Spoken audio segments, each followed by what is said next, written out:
Hello friends, welcome to cooking with Gayatri.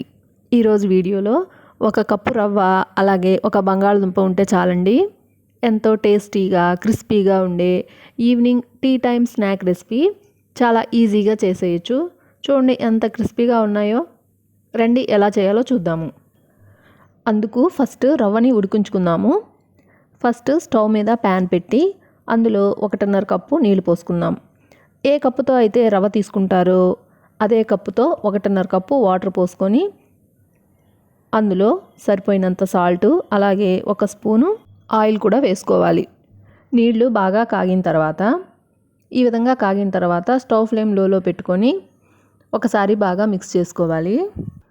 ఇలా mix చేసుకున్న తర్వాత ఇందులో 1 కప్పు రవ్వ వేసి ఉండలు లేకుండా కలుపుకోవాలి. స్టవ్ ఫ్లేమ్ లోలో పెట్టుకొని కలుపుకుంటే ఉండలు రాకుండా ఉంటాయండి. రవ్వ నీళ్లు మొత్తం పీల్చుకొని బాగా సాఫ్ట్గా అయ్యేంత వరకు ఉడికించుకుందాము. ఇక్కడ నేను వేయించని రవ్వ తీసుకున్నానండి.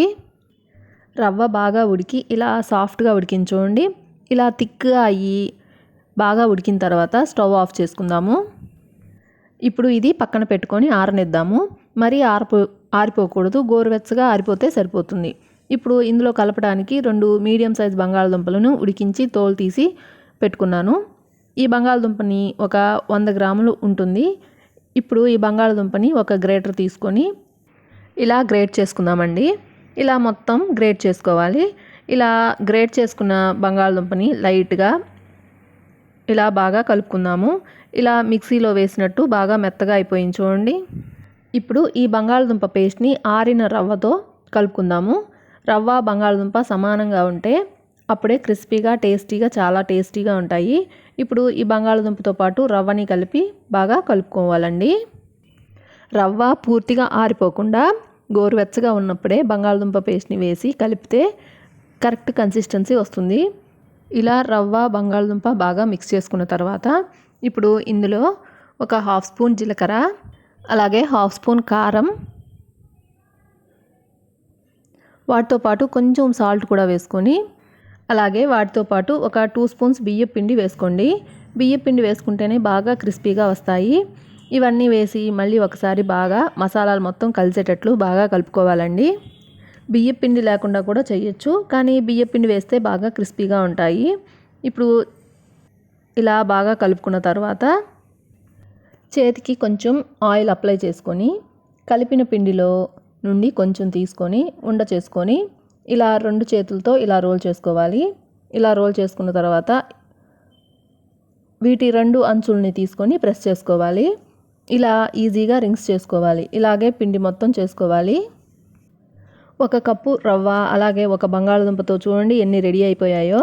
ఇప్పుడు స్టవ్ మీద ప్యాన్ పెట్టి అందులో నూనె వేడి చేసి నూనె బాగా కాగిన తర్వాత స్టవ్ ఫ్లేమ్ తగ్గించి పెట్టి ఒక్కొక్కటి నూనెలో వేసుకోండి. నూనెకి సరిపడా వేసుకొని ఫ్రై చేసుకోవాలి. ఆయిల్లో వేసిన తర్వాత ఒక 30 సెకండ్ల తర్వాతే తిప్పుకోవాలి. వెంటనే గరిటె పెట్టకూడదండి.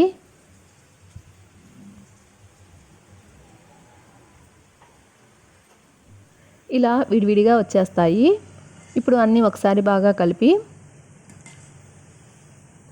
ఇలా లైట్ గోల్డెన్ బ్రౌన్ కలర్ వచ్చేదాకా వేయించి తీసుకోవాలి.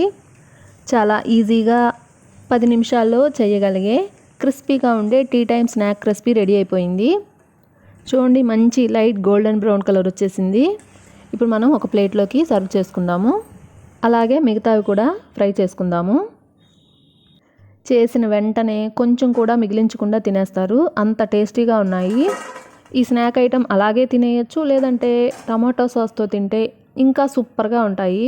చూడండి ఎంత క్రిస్పీగా ఉన్నాయో. ఈ స్నాక్ రెసిపీ మీకు నచ్చింది అనుకుంటున్నాను. నచ్చితే ఈ వీడియోని లైక్ చేసి మీ ఫ్రెండ్స్ ఫ్యామిలీకి ఈ వీడియోని షేర్ చేసి మన కుకింగ్ విత్ గాయత్రి ఛానల్ని సబ్స్క్రైబ్ చేసి పక్కనే ఉన్న బెల్ ఐకాన్ని క్లిక్ చేసి అందులో ఆల్ అనే ఆప్షన్ని సెలెక్ట్ చేయండి. Thank you.